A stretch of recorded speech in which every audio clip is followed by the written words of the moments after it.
What's up, everybody? You're listening to another episode of the SignatureCAST, where we talk bodybuilding, business, and everything in between.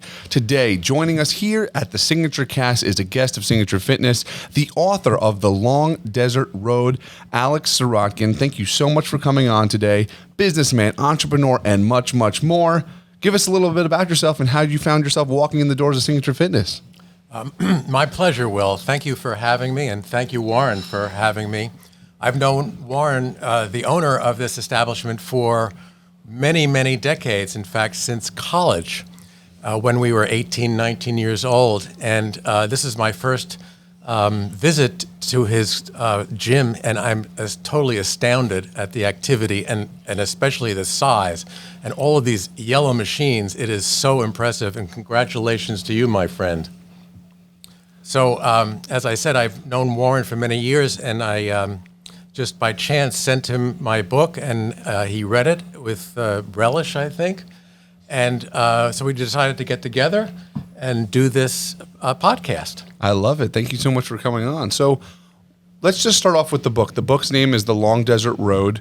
When did you write it, and how long ago was it released?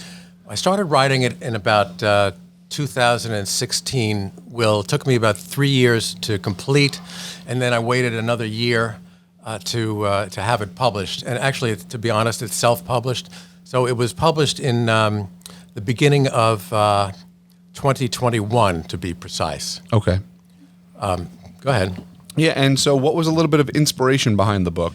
Well, the two things that were inspiring to me. One was my daughter, and this is, and I'll cut to the chase because it's a sad part of my life. It's an ultimately sad part of my life, and I don't want to make this. I don't want to make this a surprise. I had a daughter. She was a beautiful woman. Bottom line, at the age of 26, she passed from an overdose. She was addicted to opiates. Her drug of choice was heroin since the age of 15 or 16. And so that's part of the book. There's a character in there named Lauren, who is the daughter of another character named Isabel, who's an attorney. And Lauren is fashioned after my daughter, whose real name is Stephanie, or was Stephanie. So that's part of the inspiration. The other part of the inspiration is what I've been thinking about life in general, about sort of the importance of certain character traits in human beings. And the most important character trait that I can think of, which had a lot to do with how I ultimately helped my daughter for 10 years, was the one word was perspective. And so I was always interested in the universe, that is the cosmos. And when I would look up into the sky, I would think a lot about the stars and the sort of the vastness of the cosmos. And that, to me, along with other things, gave me, perspective. So it's not, part of the book is about perspective. There are certain elements, it's sort of underlying in the book. The book itself is essentially a love story. And there's action in it, but the underlying theme for me was that one word, which is perspective. Fantastic. I know, many of us here have been, in life have been affected with people who deal with addictions. I know I brought it up on the podcast before.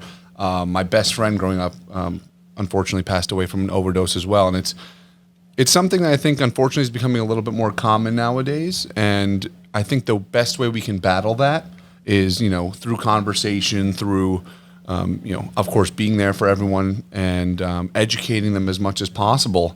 And with that, I think a great way we can segue that is to, having been through what you've been through, having written this book, I'm sure it was a massive journey for your life, and it's something you'll always be finding new perspectives on and looking at life in a different way, especially you said with looking at the cosmos and thinking how grand and how little we are in this huge thing. What do you do to find yourself, when you're in a darker place, trying to keep a good mental state? To be honest, what I do is, and this is not to blow smoke, I work out. I like to swim. I'm an older person, as you could probably tell if this is being videotaped. I'm 67, but I'm pretty darn good shape for 67. I live in Raleigh, North Carolina, so I don't have access to this beautiful place, but I belong to a different gym. I go swimming. I lift weights occasionally. I play a lot of tennis. I'm hampered by certain issues, physical issues that come with age, but I think that's, and it's interesting that you sort of bring that up because I'm thinking about my daughter. For people who are addicted, it's often advised to addicted people not to be involved, not to become overly involved with physical fitness. And I never believed in that. I always thought that because people who are addicted typically have an addictive personality. Sure. And so the theory behind it is that if you're doing physical fitness, if you're lifting weights or whatever form of PT or physical fitness you're talking about, they're afraid, that is the counselors are afraid that you're going to just become addicted and it's just going to foster more addictive behavior.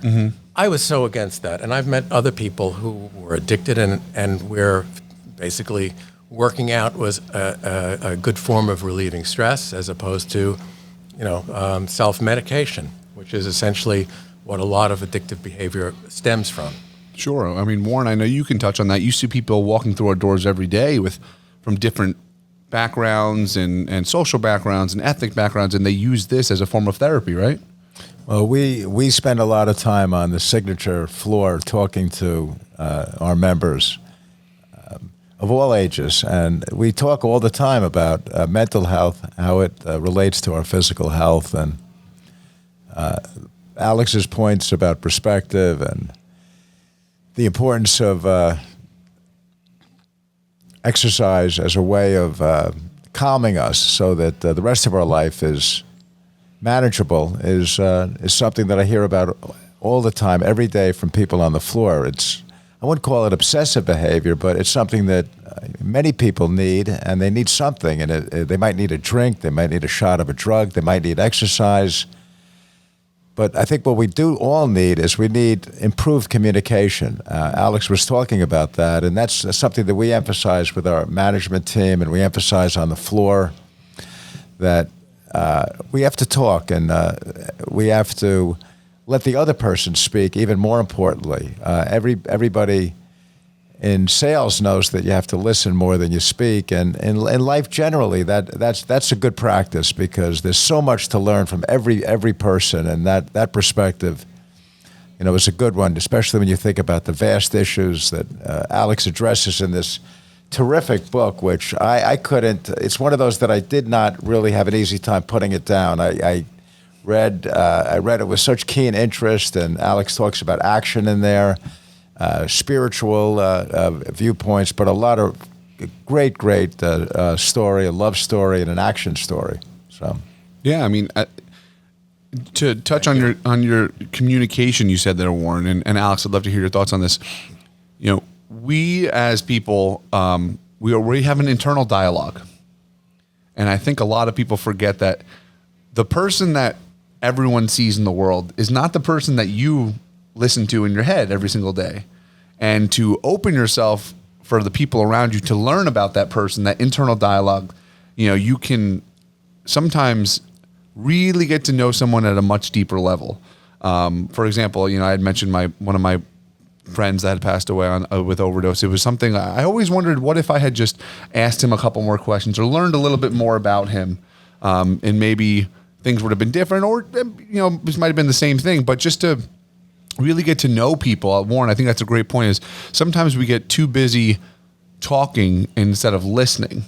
I don't know if that's something that you had maybe experienced in your life, or even writing this book. Did you find yourself, we talked about what your inspiration came from, but more other stories, kind of experiences coming in through your life that you had heard from other people that just kind of ended up in here? I don't know. So many things to say about what you were commenting on. First, about communication.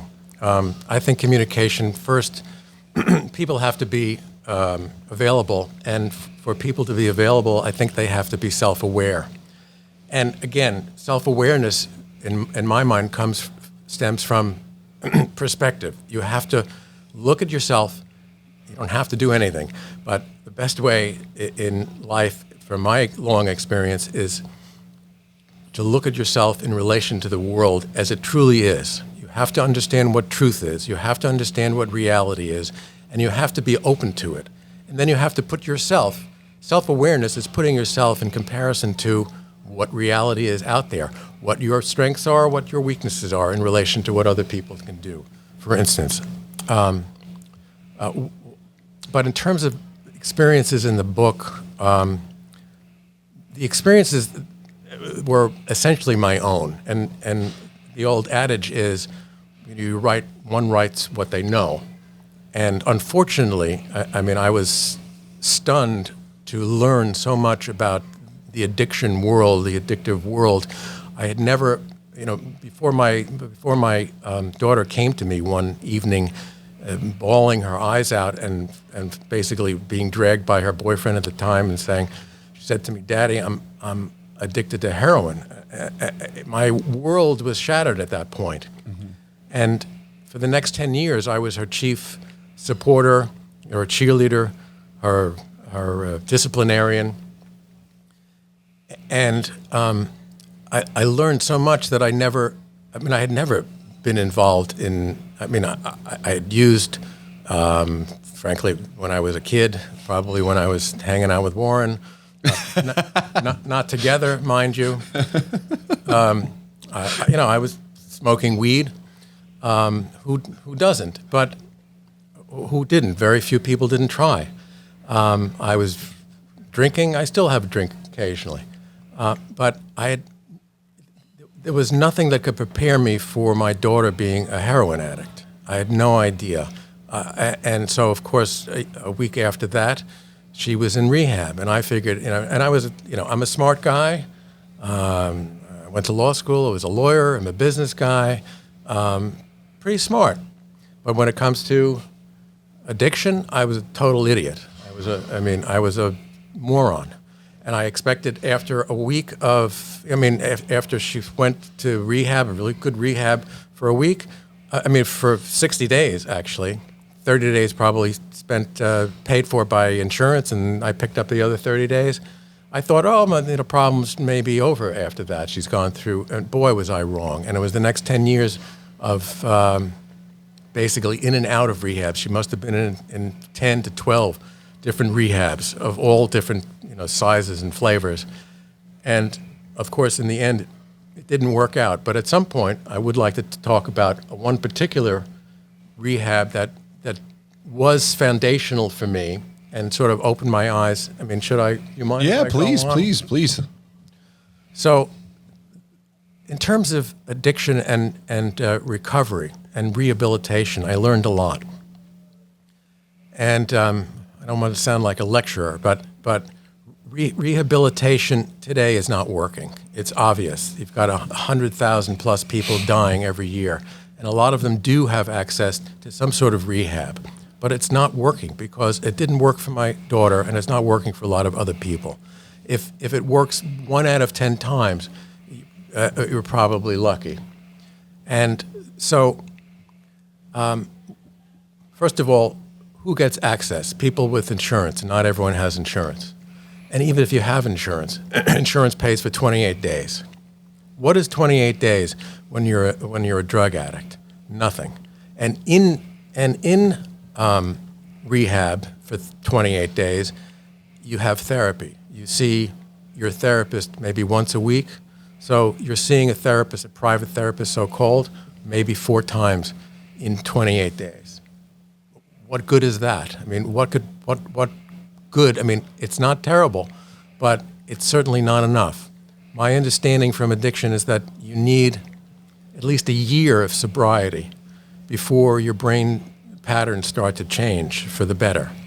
So what I learned was that aside from the time of being away from drugs, a year or so, you also need to feel good about yourself. And you don't. That is not something that is fostered, I think, in rehab. You're in rehab and you're hanging out with other addicts, and you're not especially doing very much. You're there to be rehabilitated. It's very passive, and you're being lectured to. And it's great to learn about the disease. And I, as a parent, I went to the first rehab that Stephanie went to. It was down in Nashville, Tennessee. It was an excellent rehab. It was a good choice. And there was a parent week that I attended. And I learned a lot about the disease, things that I never wanted to know. And that was good to know, and that was good for my daughter to know. But 12 times, after 12 times, after 5 times in a rehab, she could teach she could be one of the teachers of this information.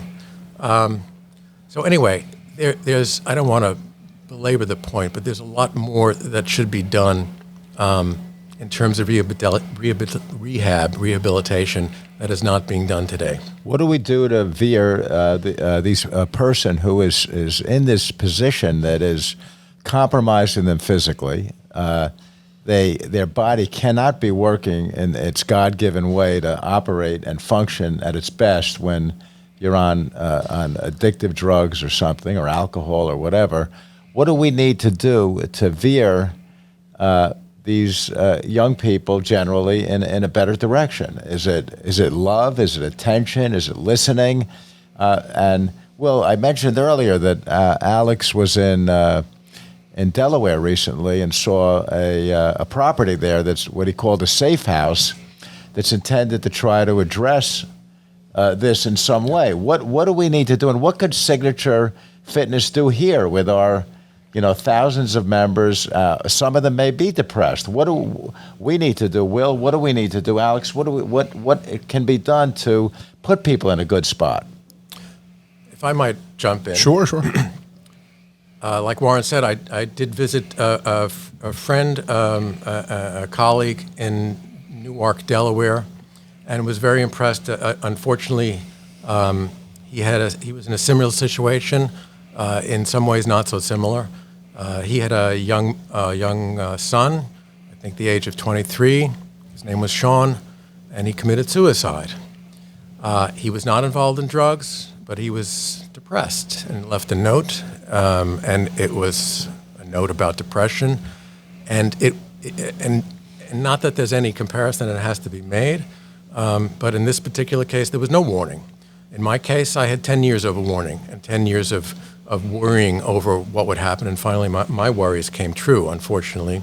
He had no thought, he meaning my friend, had no thought that anything was amiss until one day that he learned of his son's death and saw a note.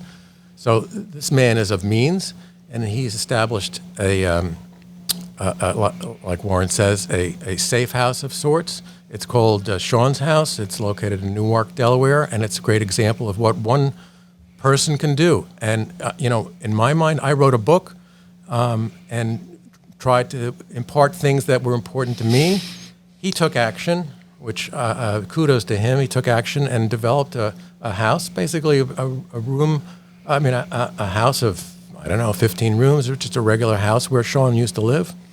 And now it's open to the public, free of charge, to anyone who has any issues whatsoever. Come in, whether it's drug related or just depression, or just someone who wants to sit and talk, or someone who just wants to sit and be safe and not to worry. And he's probably saved 100+ lives just by doing that, and given great comfort to many others. So that's one thing that can be done, and he's expanding on that idea.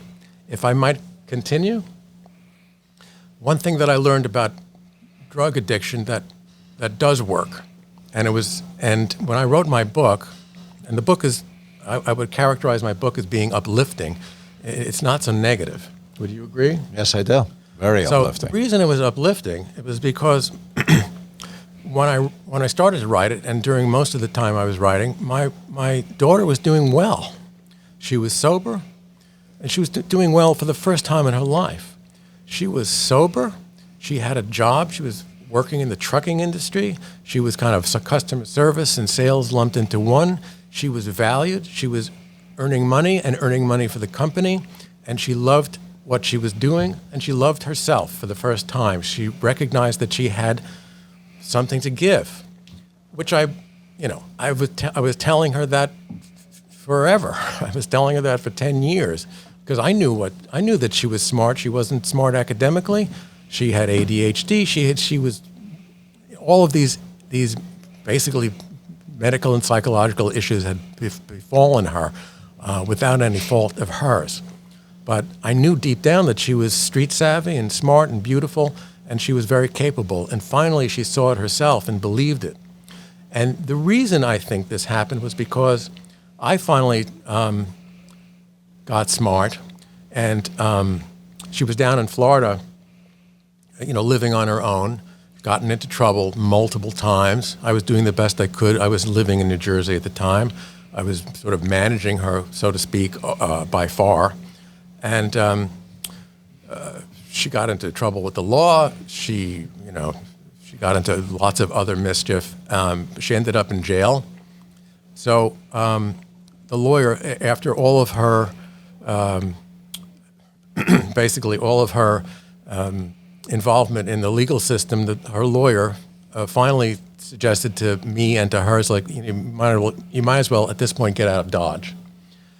And so, okay, why don't you come up here? Here meaning at that point I was living in Raleigh and still living in Raleigh, North Carolina. And where I live, in the county of Wake, there is a rehab center. It's called Healing Transitions that I support modestly, that provides free rehab to anyone who needs it, any resident of Wake County, totally free, and it's a long-term program. It's very diverse, people from all walks of life, people from all heritages, all personal histories, race, color, creed, you name it, because the drug problem affects all of us equally. And so it was a facility that was long-term for a year. And it was the program is run by the patients with great supervision, and it's funded by basically local government and corporate donations and private donations. And to me, and what they do is they work together. There is a certain amount of education, of course. I think every rehab should have that. But after the education, the most important thing is they're doing stuff together, whatever it is, even running their own lives, running the house that they're living in, and managing. And from this, they develop a sense of self-worth. That's the second element to, I think, what's required to have successful rehab, a long-term period of sobriety, that is 1 year, so that your brain patterns can reestablish themselves. And number two, doing something so that you feel good about yourself, as opposed to just being lectured at, which doesn't, which only has a certain amount of, positivity. So and she stayed there, not the whole year, but she did stay for 7 months. And for her, for me and for her, that was a miracle. It was great. And she felt good about herself. And she ended up going out. I supported her. She got jobs. She moved around from time to time, but ultimately was doing really well. And bottom line is, I think it was the pandemic and one last toxic relationship that did her in. Unfortunately, so to cap it, from my point of view, I finished the book in early 2020, January of 2020. That's when Stephanie started sort of having serious issues when the pandemic started. And then she died in October 2nd, 2020, and 3 months later, my book was published, which, much to my chagrin, it was very surreal and very awful. So from a practical standpoint, brilliantly said, Alex, and very, very poignant, and there's so much to learn from this. From a practical standpoint, for Will's general listeners of this programming, what about that notion, that Alex talked about, that someone has a difficulty, that they've got to get on a good track in life, and they have to find themselves into some kind of worthwhile, important occupation that takes their time? What do you think of all of that? Well, so I can describe it exactly with an experience I had the past 2 weeks. Because as long as someone's doing something, like Alex, you had mentioned your daughter had gotten a job, and it's all about like feeling self-worth, right? But I feel like the problem is a lot of people feel like what they're doing means nothing. You know, you could be doing the simplest job, right? But as long as you're getting some feedback from, you know, the people that you're helping, whether it's customer service or you're a cashier or you're, you know, greeting people at the door, that is sometimes what's lacking. And the reason why I say that is we have a supermarket down the road called Lidl. And I was at Lidl the other day. I had to pick up ice for the gym. And I'm in line. There's probably 5 people ahead of me. And this nice lady was working there. She looked like she might be in her early 20s. She looked like she was the most depressed, miserable person I've ever seen. Really nice, pretty girl sitting there. And every person's walking by and they're just ringing up their stuff, not saying a word. And you could just tell she's sitting there thinking, what am I doing with my life? And I've been that person where you help people, blah, blah, blah, blah, but you're receiving nothing back. You feel like you're worthless. And I walked up, I rang up the ice, and I said, thank you so much. Have a wonderful day. All of a sudden, the biggest smile came on that girl's face. And Warren used to hand out these cards all the time, like smile, right? Or smile today, something along those lines, right, Warren? And just something as small as a smile can show someone that they matter, that they exist, that they mean something. And the reason why I said, you know, over the past 2 weeks, I went there yesterday. Our ice machine wasn't working again. I got some ice, and the same woman was working there. And I'm, once again, the 5th person back. But this time, she was having a horrible day, but she looked up, and she saw me.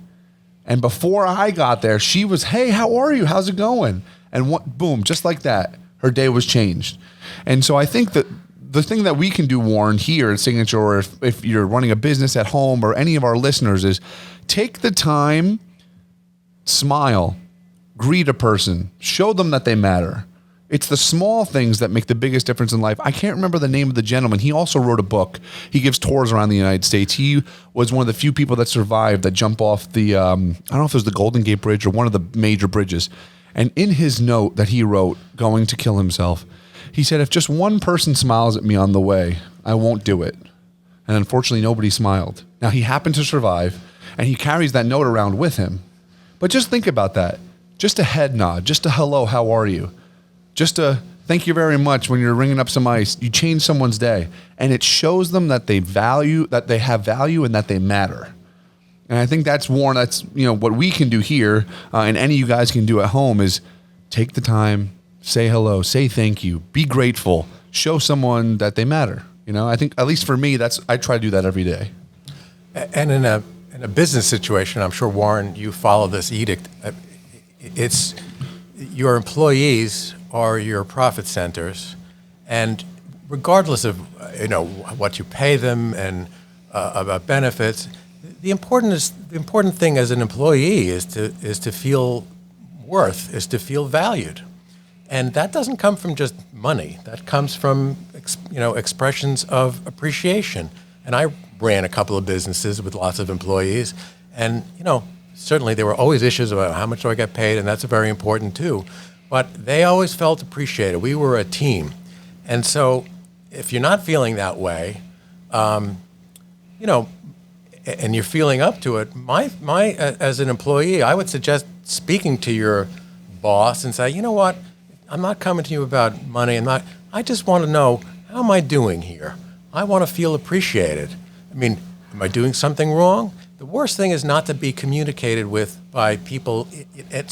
But if you're not feeling that, it's up to you, I think, to go out and reach for that stuff. Mm-hmm. Because they're busy in their own lives, and they don't realize that you're sulking, depressed.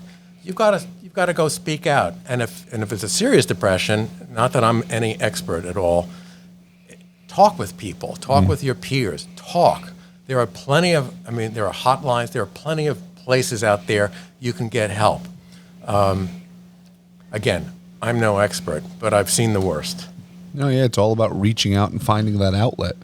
You know, I know we provide that here, and we see it every day. And I want to touch back. You know, Warren can speak volumes of this. Is you had mentioned earlier that sometimes they say that going to a gym. It's you're taking one addiction and creating another one. And I do disagree with that because I see people in here day in, day out, routine. They got to come in. They got to do their cardio. They got to work out. They got to have their shake. Sometimes there are some addictions that are good addictions. It's okay to be wanting, every day it's routine. I wouldn't even call it an addiction. I call it a routine. I get up, Right. I brush my teeth, I make my bed, I put my clothes on, I get to the gym, I work out, blah, blah, blah, blah, blah, and then my day starts. Alex, we have here between 3 and 4 in the morning. A few days ago, we had 40 people came to the gym. Between 5 and 6 a.m., we had 140 people came through the doors of the gym. On certain days, dedication. Monday through Wednesday, at this club, we get about 2,500 to 2,700 people coming into the club to work out. Not just to work out, but to be at a place where Will might say something pleasant and say, "But I haven't met you yet. My name yet. My name is Will. How are you doing today?" And let them speak. And I try to emphasize this to all of the people, all my friends. Get to know the other person. Let them speak a little bit. How are you today? You don't have to tell them how you are. You don't have to tell them that, yes, over my house the sky is blue. Well, over my house the sky is blue too. That's not relevant. What's relevant is that how is that person doing? How is he or she feeling? On the surface, she or she may look like they're tough, they're a bad, hard-ass person or whatever. But deep down, that's a friendly person. That's a person who is here for a reason.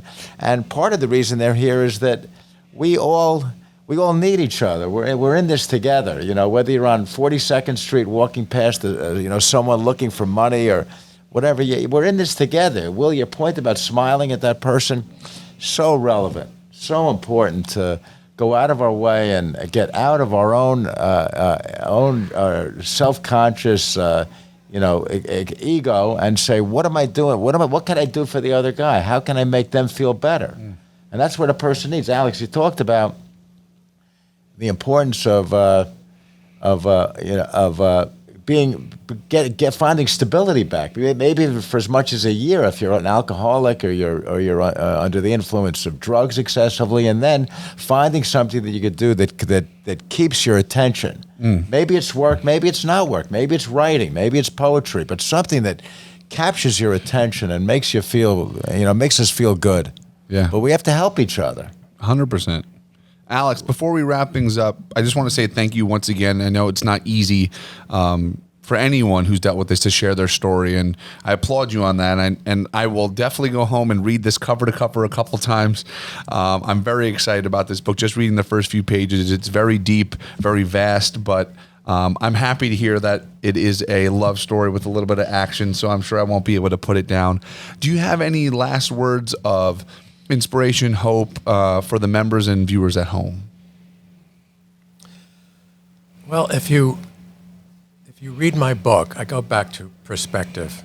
I think in today's sort of weird political climate, where truth is questionable, where people are not exactly, where basically the facts are maybe not as important as they should be, I keep going back to perspective. And if you look at the world, if you look at the sky, up at the sky, and the vastness of, if you read my book, you won't believe how vast the universe is, and it's growing. If you didn't know it, the universe keeps growing. There's all sorts of stuff, if you keep an open mind to, that will put your own life and your own problems into perspective. And I think that's the key to good relationships. It's a key to self-awareness. It's a key to understanding yourself in relation to the world. And it's a key to your own internal happiness by knowing all of those things. So if you do pick up my book, I appreciate it. Keep that in mind, because it's not necessarily spelled out in black and white. It's really a love story between two people, and then there's a little bit of difficulty because of the introduction of Lauren, who is the addicted young, beautiful woman. So keep it in mind, and that's really all I have to say to that. Well, Alex, thank you so much for coming on to the SignatureCAST today. Warren, of course, we always enjoy you here. Ladies and gentlemen, go pick up a copy of The Long Desert Road by Alex Sirotkin. Gentlemen, thank you so much for coming on today. Thank you for having me. We'll see you guys soon. Have a good one.